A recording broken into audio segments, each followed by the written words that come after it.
What's up, guys? Paramoto here. Today I want to talk about commuting on a 2018 Panigale 959. Kaka.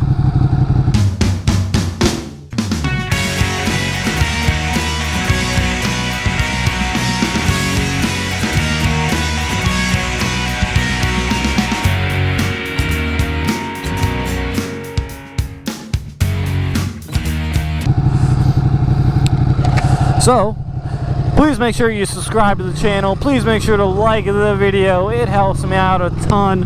Like I said, I want to talk about commuting on a Ducati Panigale. So,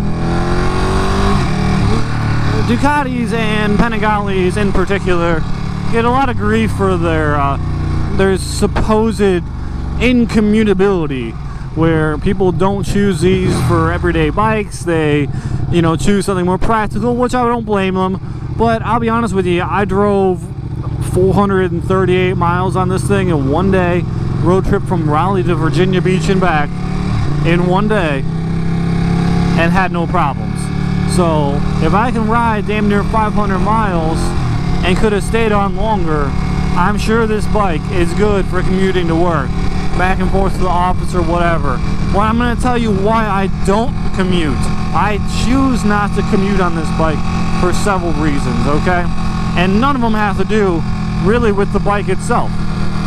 So I don't commute to work because I work generally 12-hour shifts, which means I'm either getting up really early or I'm getting off really late, So either way, I'm going to be riding during some kind of rush, either morning rush or afternoon rush, and sometimes both. So I switch shifts. Sometimes I'm night shift, sometimes I'm day shift. And in the mornings, there's deer, there's rushing drivers, there's your own fatigue, right?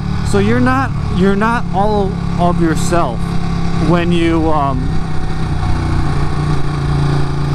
not 100% of yourself when you're super tired, right?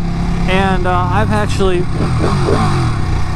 problems before with commuting to work and whatnot, being super tired. I used to work 24-hour shifts, and I actually got in a motorcycle accident, a pretty bad motorcycle accident one day, because I was commuting to work on my CBR 600RR, and I just wasn't attentive enough, and I didn't give enough space, and I couldn't stop in time.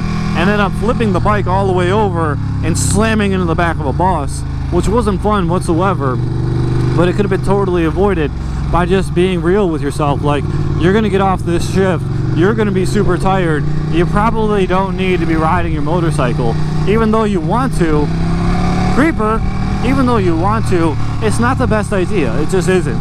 So, I really kind of, I kind of held myself back a little bit, and I would still ride to work after that, but it wasn't until I started doing 12-hour shifts is when I started riding to work again. It's just dangerous. It's dangerous to be out there in the morning. It's dangerous to be out here with all the cagers doing rush, and it's dangerous to ride when you're super fucking tired, which is something that sometimes you're gonna have that trifecta going on. So it's not the best idea sometimes if you wake up super early or if you get off super late. So besides for that, there's deer everywhere in most parts of the country, and typically they're found at nights, like during dusk and during dawn, so you're gonna have so much more likelihood to fucking come across a deer. There's gonna be so much more likelihood that you're gonna have to hard brake, that you're gonna swerve, that a deer might just fucking run right into the fucking front of you, as sometimes happens. So it's not all that intelligent. And like, you gotta think, like, yeah, you are playing with a very expensive object, but you're also playing with your life and your livelihood at that point, because I didn't opt for any sort of disability insurance. So if I got disabled, I'm gonna have to live off my savings, which isn't much. Now if I didn't have to pay for the bike anymore because it was a total loss, I'd probably have more money to play with. But honestly, it's still gonna put me out in a really bad situation. So that being said, man, I wrecked so fucking hard that one time, and it was 100% avoidable because of this. Another reason why I don't commute to work is that I live, or no, I'm sorry, not live, but I work in a high crime area. The city that I work in has got, above average rates of every crime that there are fucking statistics for, aside from rape. And even like rape is just like right on. It's not like we have that's like a redeeming quality. Like we have all the other crime plus 10, but we don't rape people as much. It's like, no, your rape is just normal. Your rape rates, whatever you want to call it, is just normal. They're not good, you know. So my bike is more than likely, it's more than average going to have a risk of being stolen, being vandalized, having somebody smack into it,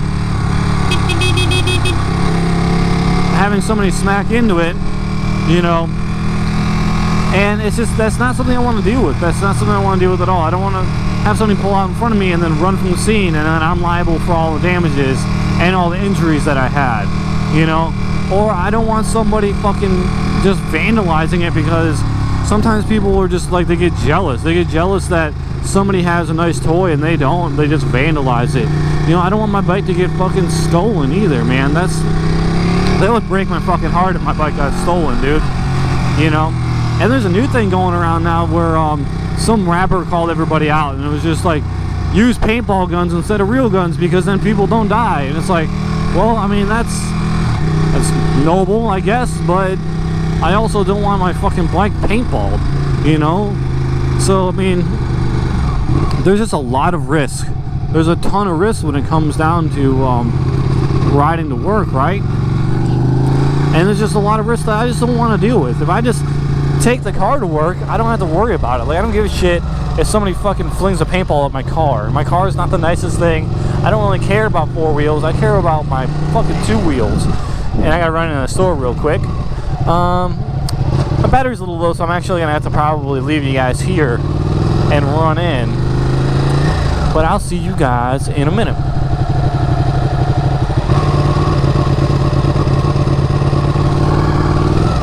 A perfect little shitty spot.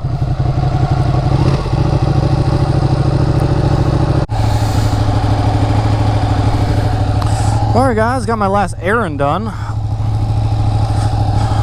Fucking may have not thought this one all the way through. I had to pick up a couple like panes of glass, and they are in my book bag, which you guys can't see, but they can't zip up all the way, so I had to get a little creative. So if I end up dropping this, there'll be fucking basically plate glass all over the road. So we're gonna do our best here. Try to lean forward so it like doesn't, and try to go a little slow too. But anyway, so like I was talking about with why I don't commute to work, it has nothing really to do with the bike. I think it's got to do with everything else around the bike. You know, it has to do with cagers, it has to do with deer, it has to do with your own fatigue and stuff like that. The bike is fantastic. I would, honestly, I trust my bike. I mean, a lot of people will badmouth the Panigales, and, you know, especially the 2-cylinders so far and everything, because 4-cylinders, you know, they're not road proven yet. They're definitely track proven. But, you know, just look up Dovizioso or fucking Chaz Davies, you know. But, so, god damn this traffic. See, like, blinkers would be fantastic. So anyway, you know, everything's got to do with everything around the bike and not the bike itself. So I think the biggest thing that keeps me from riding is people at my workplaces, man. I used to actually commute everywhere on my motorcycle. And when I say everywhere, I mean everywhere on my motorcycle. And that included work, right? So I went to work one day, and God, people do not know how to use fucking roundabouts. You're an idiot. What in the fuck?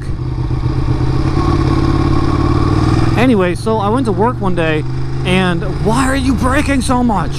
You were going 10 under the speed limit. But anyway, so I went to work, and I had one bike that actually got hit twice while I was at work. Once by a police officer and once by an EMS supervisor. And I was like, what the fuck? I was working in this private ambulance company and a fire department, and I parked in the fire department parking lot, and a police officer taking a turn too fast came by my bike and just boom, right off the side of it, scratched up the whole side fairings and shit. If that happened to this bike, I would fucking lose my shit. And then I had my bike parked inside of a bay one time, and an EMS supervisor fucking backed up into it. I'm just sitting there like, what the fuck, dude? So, I mean, I've flirted with the idea of starting to ride to work again, but between how sketchy the city is that I work in, between how much I don't trust anybody around, it just is not worth it. I'd rather just, you know, it sucks losing. God, this person sucks so much balls.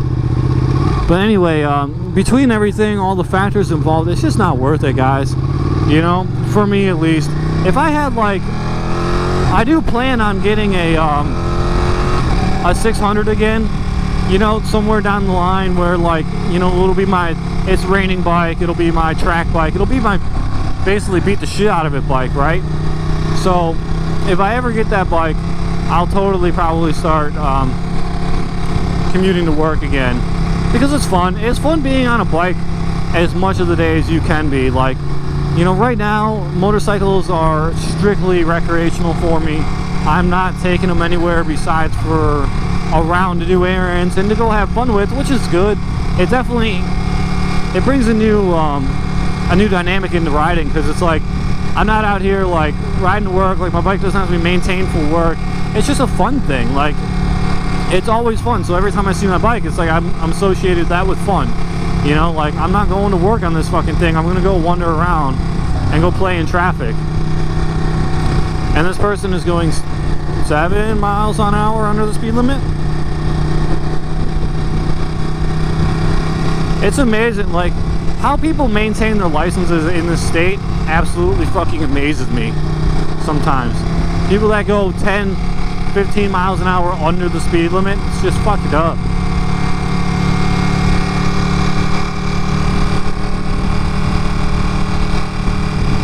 But anyway, guys, I'm going to take a nice relaxing trip back to my house. So I'm going to leave you guys to it. Please make sure you subscribe to the video, give it a thumbs up, throw me a comment. I respond to every comment I get. Straight up, I respond to every comment I get, or at least I try to.